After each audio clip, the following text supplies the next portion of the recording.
just a bloke in a bar. What is up, ladies and gentlemen? Welcome to another episode of Bloke in a Bar. And I tell you what, I was going to say it's a good day, but it might be a tough day for my guest here, Big Georgie Rose. Brother, how you going? Oh, it has. It has been a tough day. It's been a testing day, but it's all part of the excitement and the fun. And I'm grateful to be here with you. It's been a while. Mate, it's been a very long time. Now, walk us through, because obviously a lot of footy fans listen to this podcast, but just the impact, and obviously, it's out by now. Thurman has pulled out of the fight due to an arm or a bicep injury. What is the impact of that? Because as a consumer, even, when I was speaking to the people at Kayo, even I don't think about all the marketing stuff, all the work that's been done, everything that's been shot. What is the impact of a fighter pulling out of such a big card? Not a little card, a huge card. Yeah, well, I mean, it's a $10 million decision. It's a very painful one. To put together these big fights, particularly the Tim Tszyu fights, it's 3+ months of planning, of intense planning that goes into it. So, and now at this point, 2 weeks out from a fight, that's where everything ramps up to. So the promotion side of it, the marketing, every campaign plan that's been shot. We even had a heap of people shooting stuff with Tim before he went over to the States that we were holding on to be able to release over time. And so all of that just goes straight into the trash, and we have to start from scratch. And it's good though; it keeps me on my toes. We've got to turn everything around really quick. We've got a whole new narrative. We've got a whole new opponent, a whole new everything. So right now, I'm talking to you right now, but I'm also ticking things over in my head about what I've got to do for the rest of the day and what we've got to get done. So it's a But it's a cool headache too. At the end of the day, we get to, watch Tim Tszyu fight for a unification in Vegas in 12 days' time. So, as bad as it is, there's a really cool reward at the end. Well, put it this way: from a boxing, and I wouldn't say I was a casual fan, but obviously I'm not as good as a boxing purist, obviously. But you take the Thurman name out of it, and you put in the name Fundora. A lot of people, maybe the wider audience, don't realise this. This kid, before his last loss, which was one of the biggest shocks in boxing at the time, was the next big thing. And not just in this weight division. We're talking in boxing, period. Yeah. Unique frame of 6'6" in the weight division that, the tallest you'd probably be is a 6. If you're 6'1", 6'2", that's tall. Yeah. He's 6'6". He lost to Mendoza in a shock decision, only had one loss. And there's an argument to be made from a pure boxing perspective. This is a tougher challenge for Tim Tszyu. And that's not hyperbolic. Genuinely, Southpaw, 6'6", also only had one loss and is super young and has been relatively active. Yeah, and like you said, shock loss too. Absolute shock loss. He was winning that fight up until, the 9th round or whatever, and when he got stopped. But this is a guy that, when we were looking at the division early on, and you look at your path, like when you've got your fighter, you look at what's the best path to the top, because everybody wants to win a world title. What's the best way to get there? And you see this guy, Fundora. Fundora was campaigning in the WBC, and he was like you said, he's a freak of nature. How he makes the weight, I have no idea. Not only that, so we're probably about 1.5 meters away right now. He could jab you on the chin from here. And so you got to think, how do I get him back from there? Yeah. He's an impossible opponent. And so when I saw him back then, I was like, man, this guy he's an impossible opponent. He's a guy that I hope we don't run into until we're really ready for it. You'd need a great training camp, great preparation, everything. And so he was that boogeyman that nobody wanted to go near. Mendoza finishes him in spectacular fashion in the biggest upset of the year. And suddenly, people think that he's lost credibility. He's still that same dangerous fighter. How do you prepare for a guy like that with a unique shape that there's nobody else out there that you can prepare with? I've been walking around all day looking for skinny blokes who look like they can fight and thinking we can get him to prepare Tim for the next over the next 12 days. Graham, are you free, brother? You stretch? Get him in there. Sternum injury. Okay. Not available. Mate, and also what to make this what's even more exciting about this fight is there's an argument to be made. Mendoza versus Tszyu, the first 6 round. If you're 4-2 definitely to Tim Tszyu, you could make an argument for 3-3 in that first 6 round. Arguably his toughest battle. Yep. And ironically, you look at Fundora, he won most of those rounds. Yeah. So it's not, it's the level is so close at the moment when it comes to, I know, styles make fights, but this guy is right there on that level. 100%. And he was touted as the next guy. I remember when we went over to LA for the Castano-Charlo fight, the rematch, and Tim was there with Fundora. They were both on the panel, and they were both talking about, they were pushing their case for who was next. And Fundora's been that name over there that he was the guy who was next. He was the guy who was coming for Charlo. He was the guy who was going to take all the belts, and he was going to be the next superstar of the super welterweight division. Now, obviously, that all changed, and Tim's been skyrocketing in his performances since then. I mean, Tim's activity obviously helps him above a lot of these other guys because Tim's been able to prove himself against these really good opponents. And so Tim's gone on, won the belt.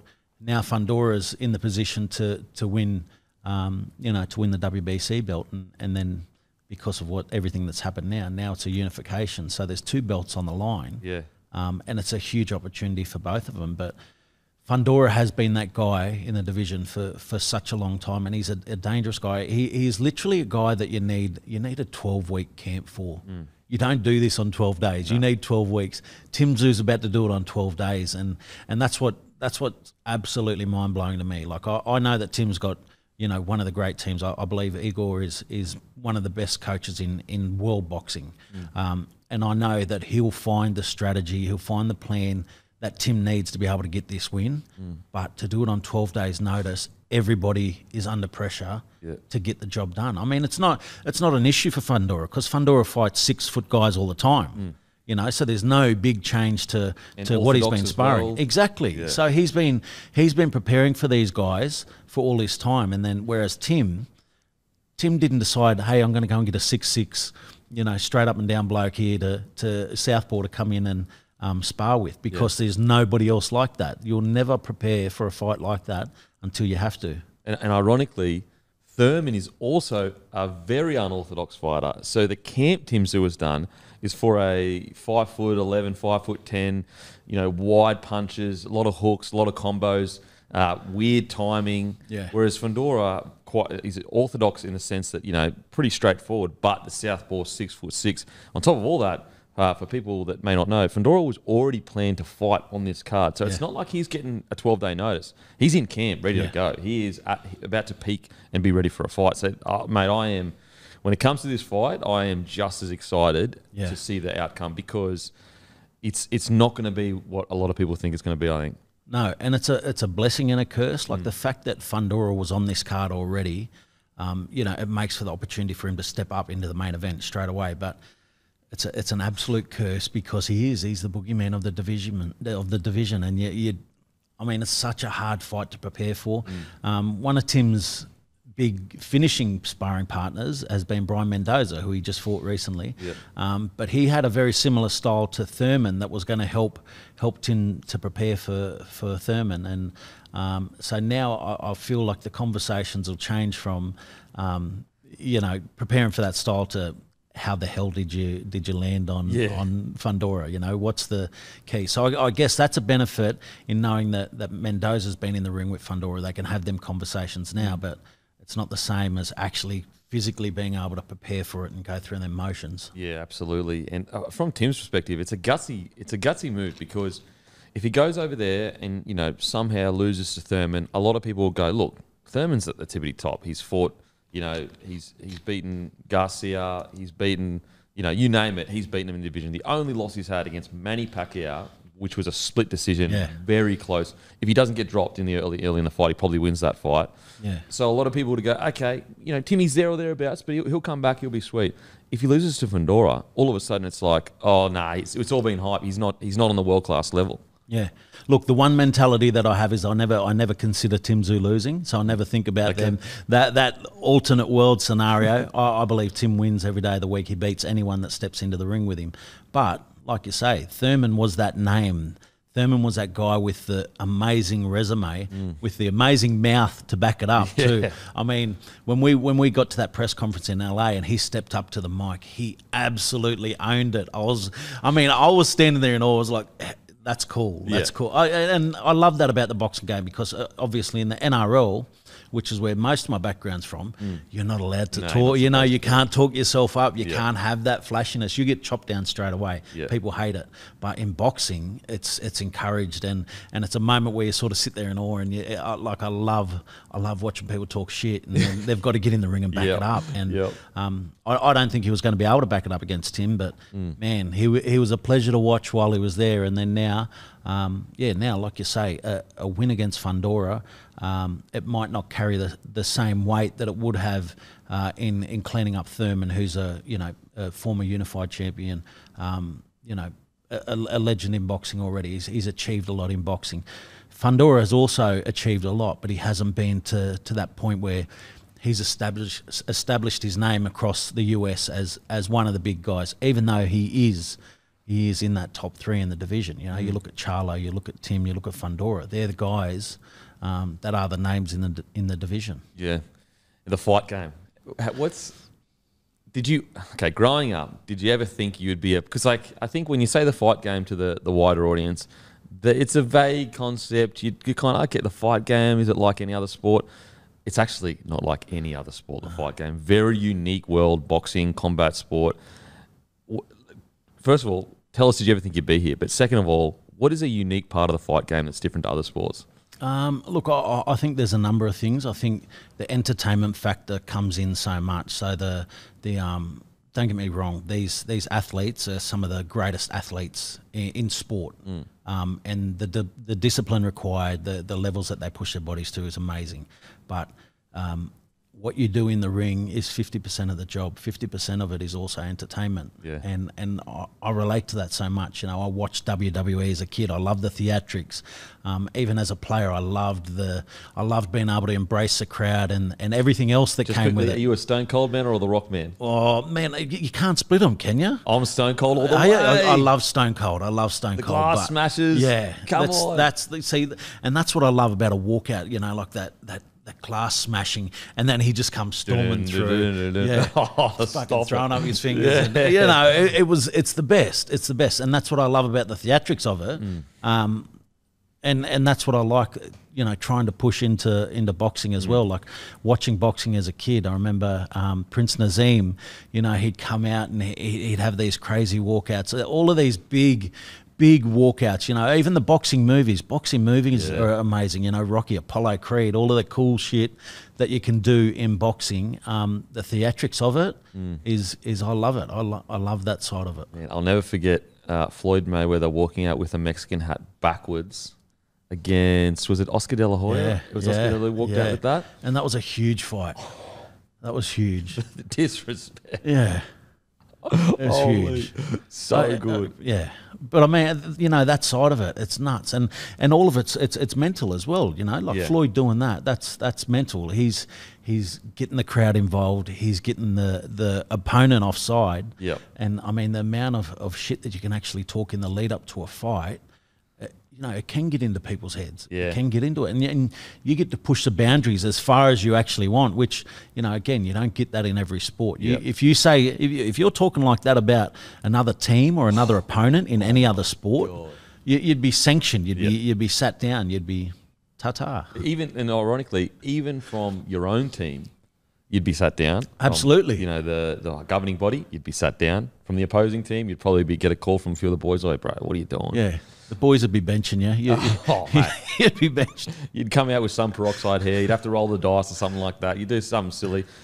Mate, speaking of footy to boxing promoter, walk us, you know, what I am just love watching the journey, because I obviously not around you, but I was there when the beginnings of No Limit started, and just seeing where it has come. Like the fact that you guys are helping promote the first ever Amazon card with PBC, and obviously exclusive on Kayo here in Australia in main event.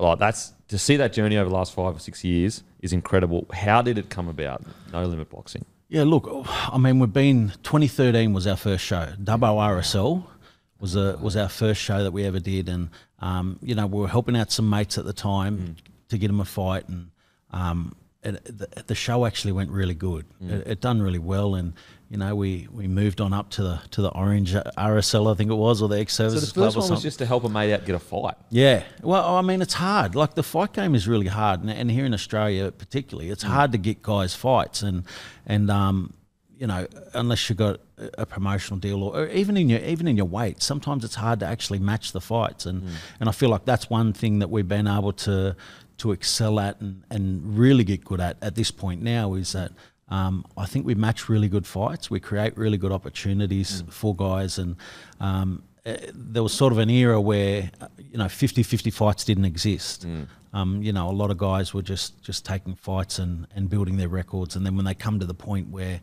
they've got to take a real fight, you know, they're straight in the deep water and they don't know how to swim. Yep. And so what we do differently is that we're taking hard fights to build our guys, and so that when the point comes, when they do have to take that harder fight, when they do have to step up to a regional level or to a overseas fight, they're ready. They've experienced everything. They've had hard fights. They've experienced vocal crowds. They've experienced the lights, the media, the interviews from, you know, all different aspects of media, mainstream, podcasts, social, everything. They've experienced the highs and lows of that already, so that when they come into it and the attention's on them, they're not overawed by it.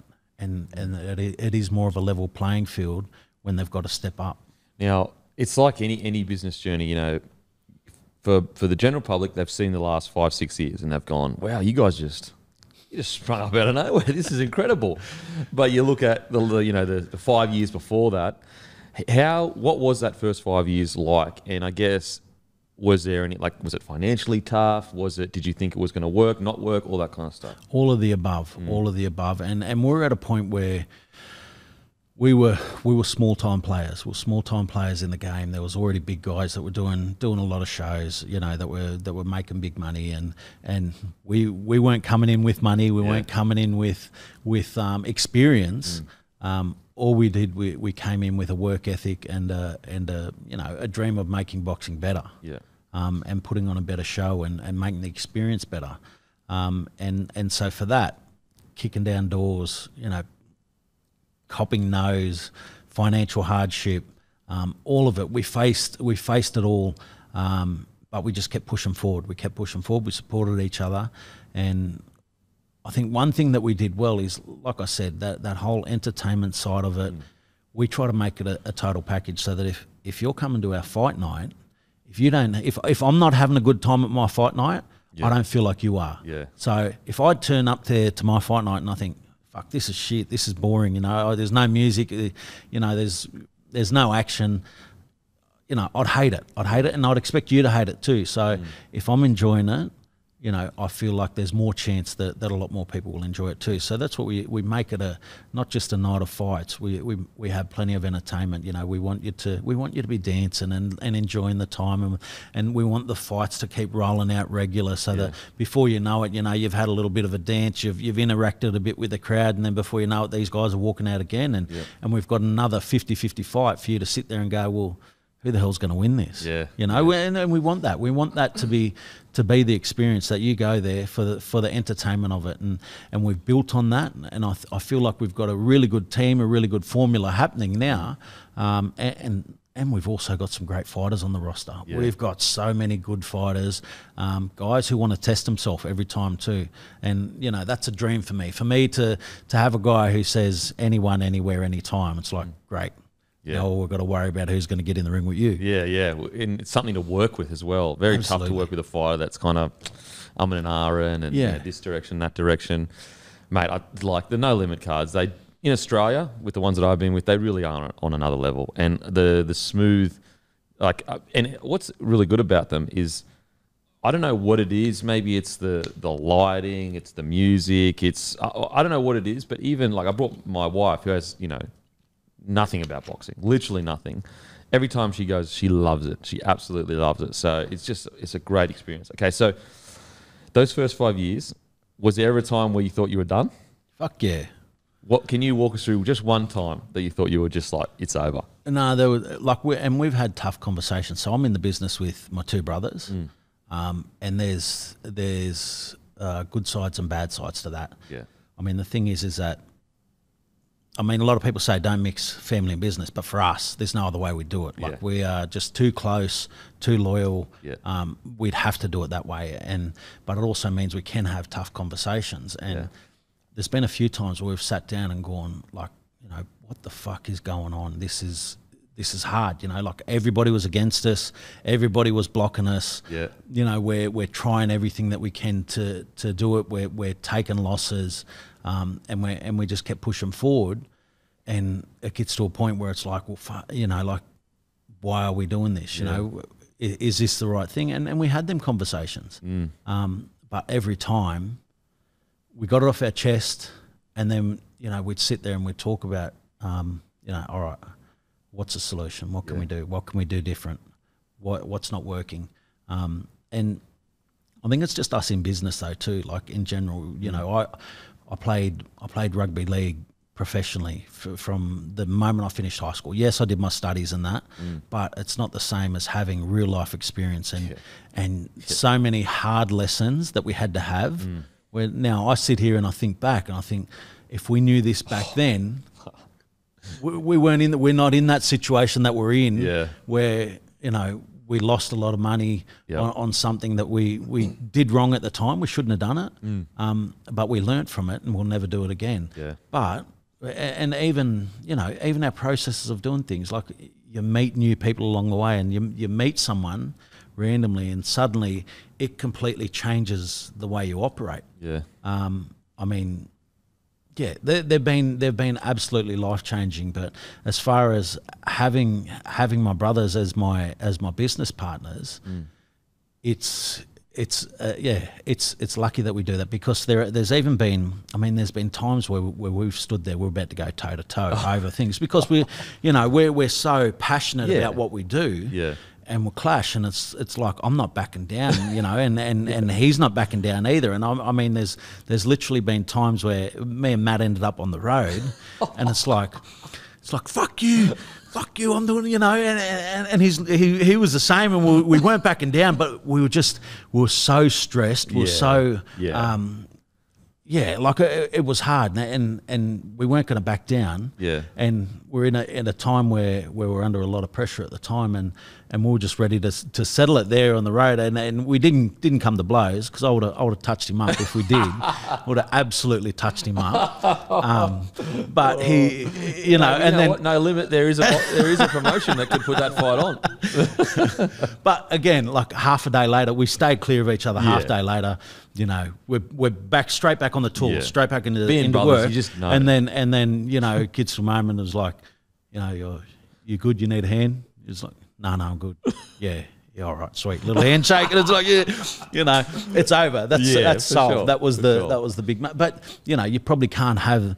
I couldn't do that if I wasn't in business with I couldn't have that same sort of argument. Nightmare. With just Georgie Rose has called me out to the car park. We've got to go to HR. We sit in HR. I'm the HR guy, so George is in the right. We're sweet.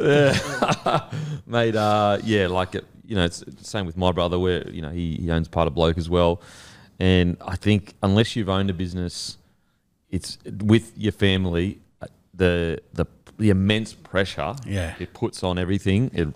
It'll test whether you really are, you know, blood is thicker than water kind of stuff. But if you're close, like, I think the idea of like never go in business with family, I'm sure for most cases that's not the case. But if you are like super, like unbelievably tight, I always think it like this. Would you be willing to walk away from everything to keep the relationship together? If both of you are, then it's going to work, because you're willing to put everything aside to go, okay, let's just sort this out. It doesn't matter who's right or whatever. And that's been the experience with my brother. I couldn't think of being in business with anyone else. I'd have to be in business with him.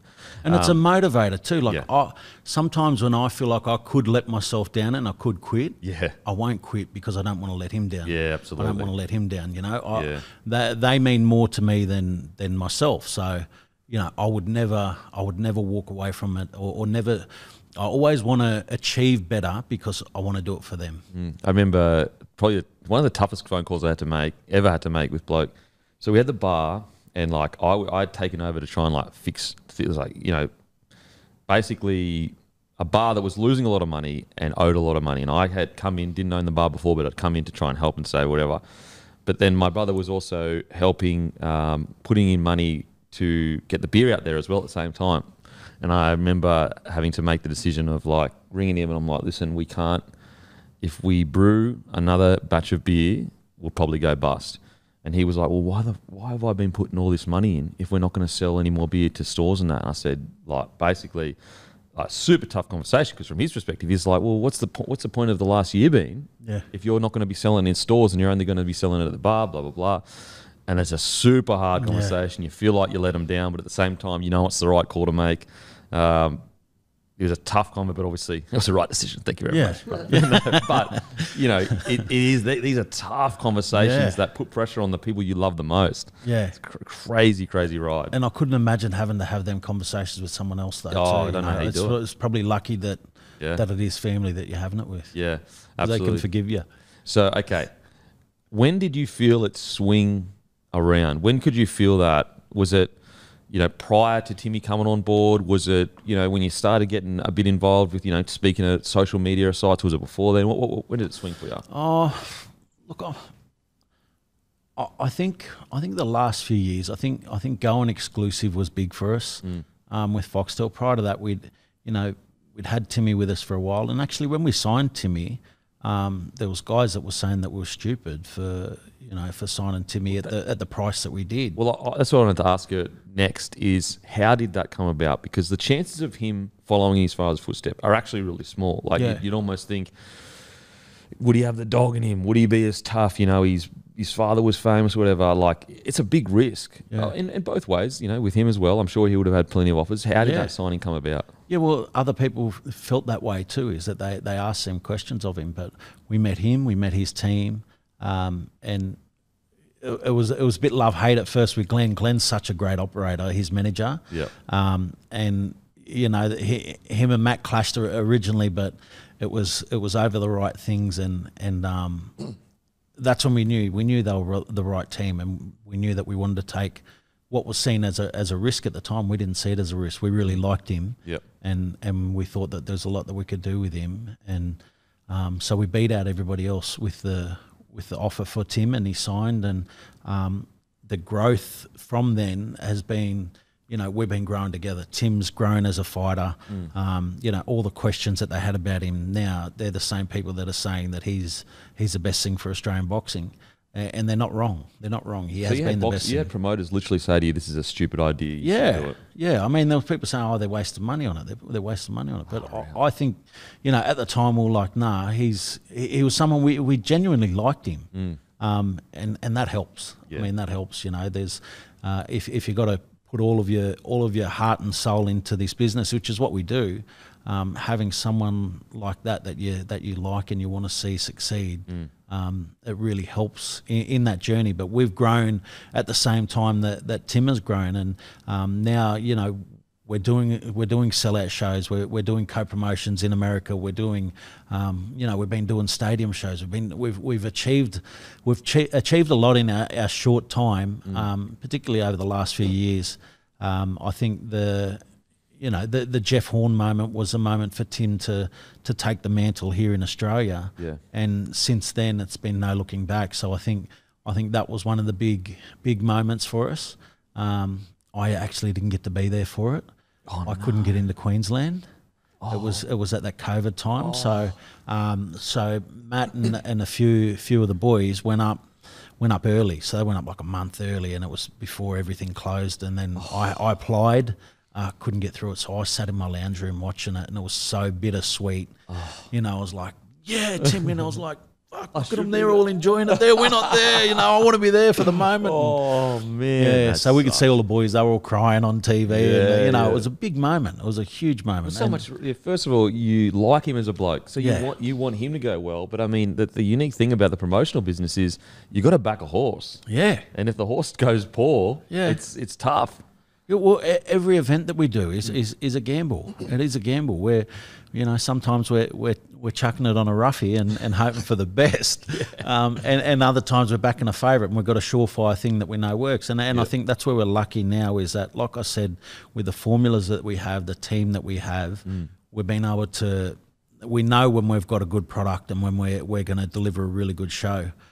So, you know, sometimes we've got to do extra work to be able to convince people, because not everyone knows about boxing. Yeah. Not everyone supports boxing, even though I know it's a great crossover with rugby league and contact sports into boxing. Not everybody gets behind of it. Some people think it's barbaric, but others, I know for a fact that if they watched a few fights, they came to an event, they'd love it. They'd love it. Yeah, we want to watch people fight. I've always loved watching a stink, whether it was at school, whether it was on the footy field, or whether it was a boxing match. I've loved watching a stink. Yeah, I'll run to the window to go and have a look. You know, you hear it, you see security run, you have a look up. Oh, they're into it. They're into it. Mate, I'd love to hear like a really in-depth thoughts, because it's one of the, it's probably outside of the actual fights and that, it's one of the biggest topics in boxing. Footy players come in. Some people believe that they take away opportunities from actual boxers. Then there's the other line of thought that is like, actually they bring eyeballs to the sport. What's your thoughts on the whole situation? So for me, the sport of boxing, you're paid what you earn, what you can bring in. So at the end of the day, a fight's going to make so much revenue, you can only get paid based on that. So if you're a person who's got no one watching you, who's not selling tickets, who's not getting people to tune in, then it makes it very hard for you to expect a big payday. Yeah, you decide your own payday. Jake Paul comes into boxing. He's already got what 20 million subscribers on YouTube. Yeah. So he's already got a fan base of 20 million people that he can tap into.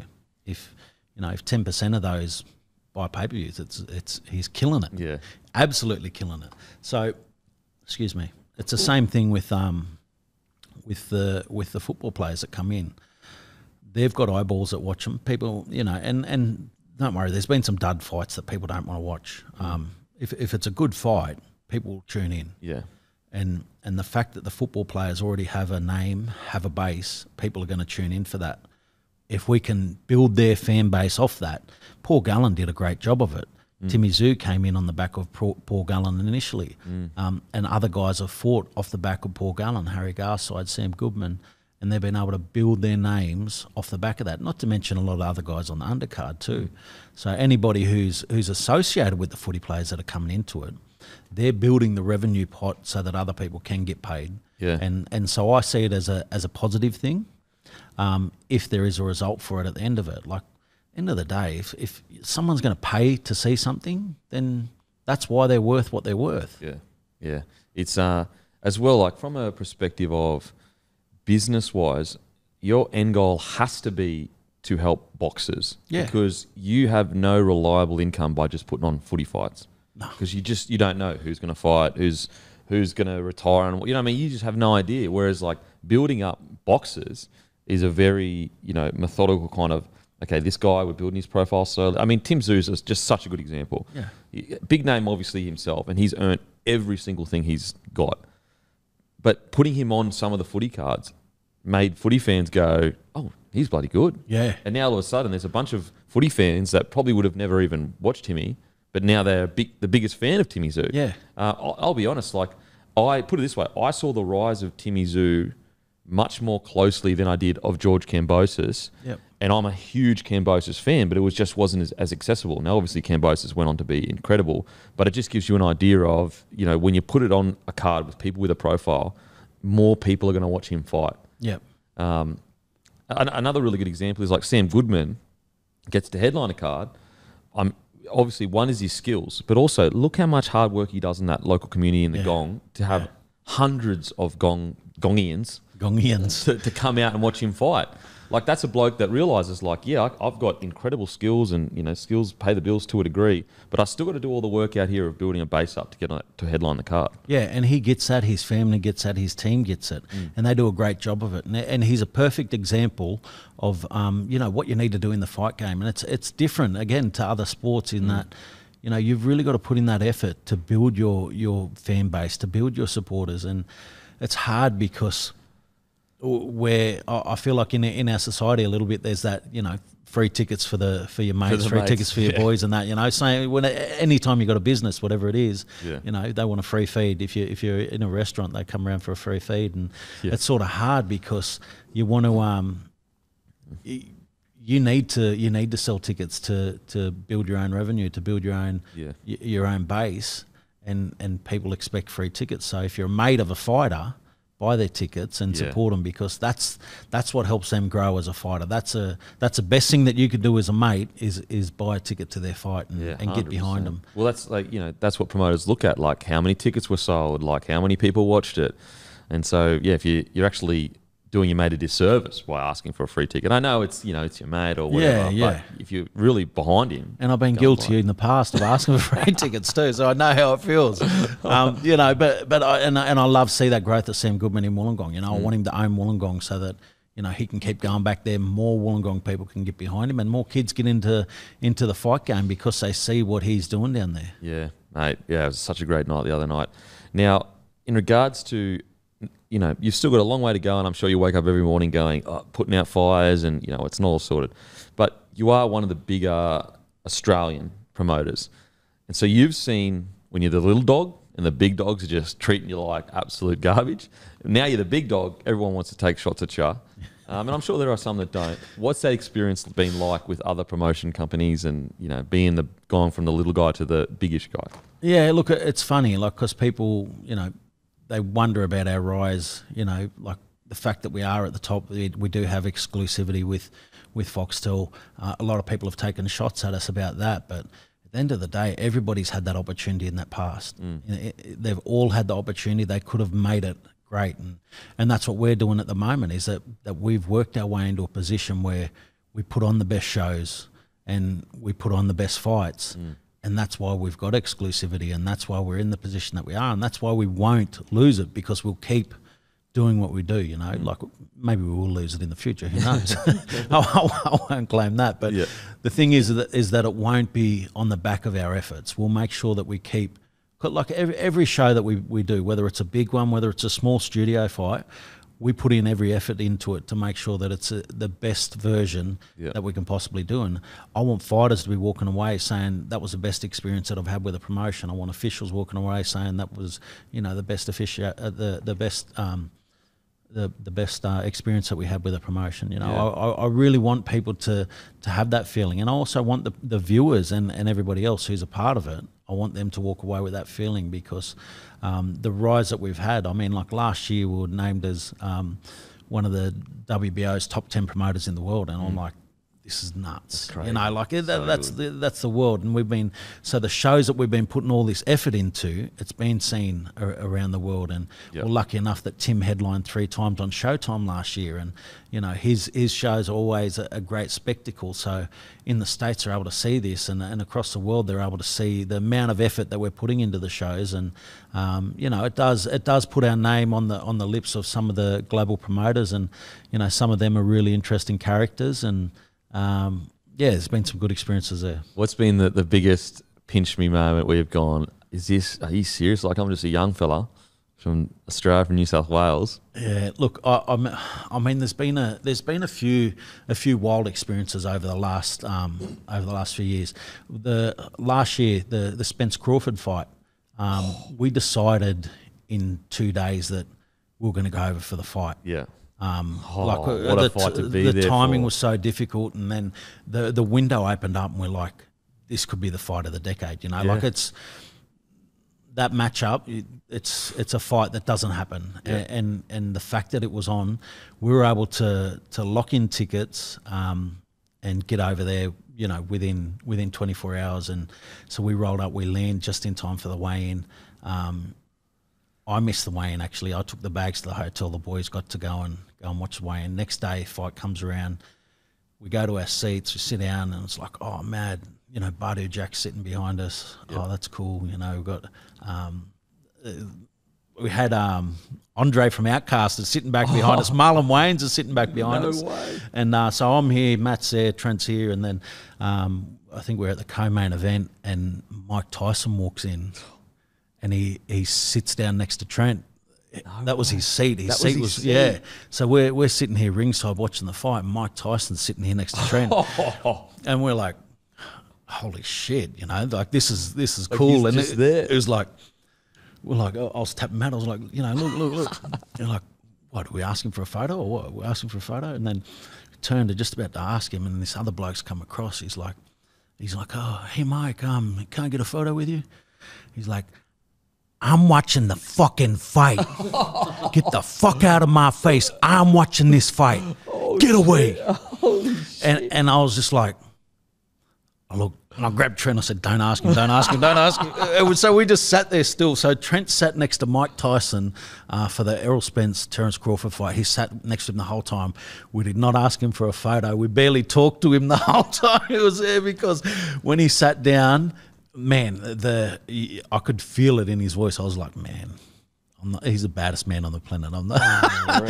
Forget the photo. Let's just hope the camera picked us up or something. Yeah. Man, like, again, to think of a young fella from New South Wales sitting next to Mike Tyson at a fight, and also be sitting there, you know, through your own work, really, you know, to get those seats and everything like that. So it's not like, you know, you won a ticket or, you know, a meet and greet or something like that. You worked your way to get there. Yeah, no, look, the experience has been amazing. To be standing in the ring as our fighter steps into the ring in the UK and in Orlando, in all of these different places. Now we're going to do it in Las Vegas in 2 weeks. We'll be standing in the ring for Tim Tszyu's unification world title fight, and like a moment like that. It always gets me, actually, even with our own shows. Is the moment when Tim walks out is like, you know, I'm real emotional at the time, because all of our work that we've put into it culminates in that moment. You know, once Tim enters the ring, we're sort of passing the torch over as like, you know, now it's your job. Now you finish it off. You know, I hope you enjoyed the walk in. I hope you enjoyed the crowd. Yeah. Now you finish the job off, and so often when he's walking out, because you know, I always love his walkouts too. Like the music's perfect for him, and he owns the moment.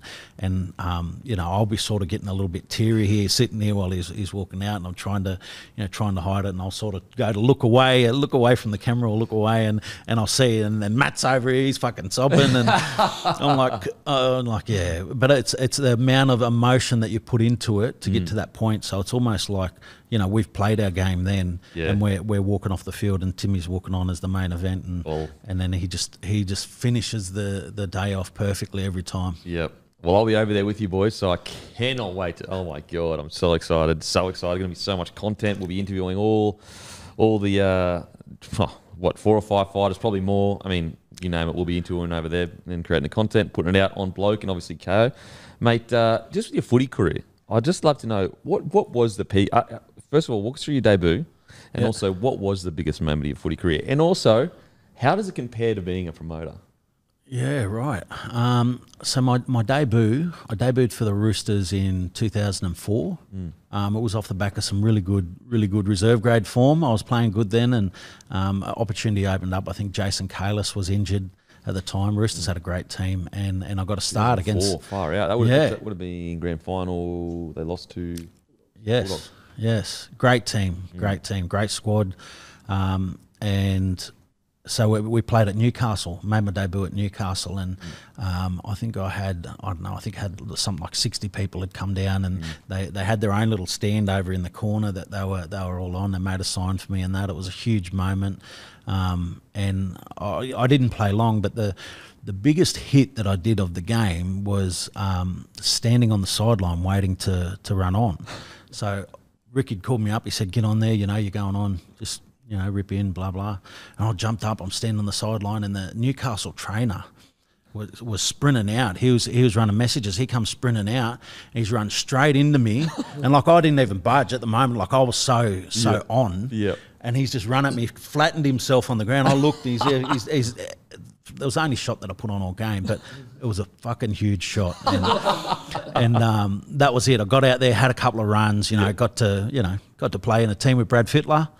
Man, like the people that were on that field, they were people that I've watched on TV for 10 years. And so it was a really crazy moment for me to get that opportunity.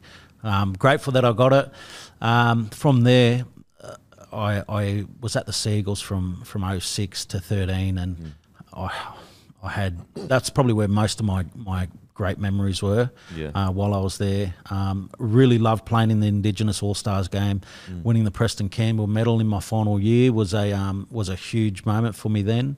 And the grand final with the boys at Manly, even, you know, like they were some really good years. We worked hard to get to that. 2008, 40-0 against the Storm. And then 2011, I was able to play in. 2008, I was coming back from injury. 2011, we knocked off the Warriors, and so that was a great moment. Really good group of players, really great club. Still talk to a lot of the boys, a lot of the people around the club. Got to catch up with a few of them over in Vegas. Even Rossi's still there; he's still kicking. There's still a few guys that are there from the old days. So it's it's a great club, great memories, and I really enjoyed it. It's obviously very different from what I do now, though. I mean, I think the biggest thing again is the media. So you know, while we were playing footy, we were shit scared of the media, and you couldn't say anything. And I still remember the day that I remember when the whole the Asada scandal was around, and even then, like they're like, don't say nothing, don't talk to anything. They ask anything about it, don't answer anything. And I got up in the media because it was my day for it, and the first or second thing they asked me was about that. Well, what are your thoughts on the Asada scandal? Where do you stand on it? And I'm like, well, if there's any hormones in the KFC chicken, I'm in a bit of trouble. But otherwise, I'm all right. I had nothing. I thought, you know, like. You put up this block against the media and they put it straight on you, and the first thing I thought was chicken. The first thing I was thinking, you know, that was when all the yarns were around that the chicken was no good. I thought, if anything brings me undone, it's the chicken. But now I've got to lean into the media, and it's funny because some of the guys that I was so scared of or hated for no reason. They're actually really good blokes, and they're doing a job. And if you're doing the right thing by them, and you're having a good relationship with them, some of them are actually really good blokes. It's like anything, you know. There's stupid footy players, there's stupid journos, but most of the time they're just human beings doing their job most of the time. And also, like in my experience with most journalists, if you say, "Can you not put that out?" Tell them that. I haven't had an experience where they've just gone, "Nah." Like most of them go, "Yeah, man, all good, all good." And if you're able to be open, I think, because when you're guarded, you know, you think there's something behind every question as well. But when you are open and you're able to take it on board, it's different. And I also think that guys like yourself have a lot of credit for that. The change over the last 5 or 10 years is that you've kicked down a lot of doors and broke them boundaries, and made them have to be a lot more like yourself in how open you are and how good you are at getting a yarn out of people. Oh, thanks, man. I do appreciate it. Now, are you is Manly your team? When you're watching TV on the weekend, who's your team? Yeah, look, I'm Manly. I'm Manly 100%. I mean, on the weekend it was unbelievable. Like, you know, what a feeling. It honestly, it felt like that golden era of the Eagles. Ooh, really? I swear to God, Sunday Arvo's at Brookie. Nobody ever wanted to come there. We were smoking you every day of the week. Sunday Arvo at Brookie, you are not gonna beat us. And that's the vibe that I had. Roosters were red hot. But the boys, they knew how to turn on. You've got a job. Sunday Arvo, you've got to put it on for the fans, and I think they did a great job of it. Yeah, mate, they're looking bloody good. Probably the most impressive, well, definitely the most impressive side over the first 2 rounds. Yeah. Just watching rugby league, obviously boxing is so unique that you would never really, like, there's certain people that get in the ring that you would never suspect have incredible timing and they're just good fighters. Yeah. Like, you'd be shocked. Like, and then there's some guys where you're like, he'd be a great fighter. They get in the ring and they just no good. But from your eye, who do you reckon would make a great boxer currently playing in the NRL? Yeah, that's a really good question. There's a few people I think Brandon Smith is a smoky. Okay. I reckon he's not real tall. Yep. He's not real tall, but he's got that mongrel in him. I think anyone who's got that dog in him, you've got I reckon that's what it takes. It takes it because it's more than just, you know, looking pretty. Because when you got to take a hit and you got to be able to come back, you know. So you think of the guys, you know, maybe like a Cam McInnes. You know, he's tough. Yeah, and also he's missing a few teeth. So mate, he's got a noggin for days. He that's got what I mean. headbutted by a front row off a kick return. He was sweet. You get up and just go again. You know, that's what I mean. If you can take a hit and just keep going, I think guys like that. You know, a lot of the, it can be a pretty sport if you're brilliant at it. Yeah. You know, Floyd Mayweather did not get hit, so he was able to be pretty. Yeah. But when you're going to take a few hits, you need to be tough. What was it like watching the, you know, Gallen's career after rugby league? Because I don't think he gets enough appreciation for, because he was always very clear, guys. I'm not a boxer. I'm just here playing. I'm a footy player. You know, having a crack at boxing. But I tell you what, like, he went incredible and fought some, like, for example, Justice Hooney. He fights him. People don't understand. Like, that's an Olympian heavyweight with a whole in his youth. Gal's played his whole career. He's 38 years old. And I know Hooney won that like quite, you know, handily, but he was still in the ring with him. Yeah. Incredible stuff. Well, look, Gal said that, you know, like you said, he said that he wasn't a boxer, but he was also one of the top 5 Australian heavyweights for his entire career, without a doubt. And you ask any of the Australian heavyweights who sparred with him, they know he's the real deal. They knew he was good. And, you know, probably one of the greatest tragedies of Gal's career is that he didn't get the chance to hold that Australian heavyweight title, because he deserved it. At points of his boxing career, he was the #1 Australian heavyweight. And, crazy. He should have held that, but man, what he was able to do, he's a funny one because I hated him passionately as a player, but he was the face of the Sharks, and you'd go out there and he was the toughest bastard on the field. You needed 4 blokes to bring him down. You could dog shot him all you like, and he'd just get up and keep going. And he was one of them guys. So I hated him because of how good he was as a footballer. But then you see what he'd done in the ring. Man, he was as tough as nails and competitive and aggressive, and challenged himself like the Mark Hunt fight. Like he's one of the greatest knockout artists of the generation. Amazing, right? Gal took one of them hits, and then when he come back and he was landing them uppercuts, like that was one of my favourite moments, really, of our early promotional. That was the first fight that I officially promoted for No Limit. So I just got my promoter's license, and that was the first one that I did. So out at Bankwest Stadium, Combank Stadium, great crowd. It was nuts. Like the energy for that fight was nuts. And I think even there was blokes like Dusty Martin sitting ringside, and even he was like in awe of what was happening. You know, I don't know how much he follows the NRL, but what Gal did in that fight, that was unbelievable. Yeah, mate. So, put it this way, I don't think there's anyone tougher that's played the sport of rugby league. There might be people as tough, like, you know, the old school players. I get it. You know, they worked. I totally get all that.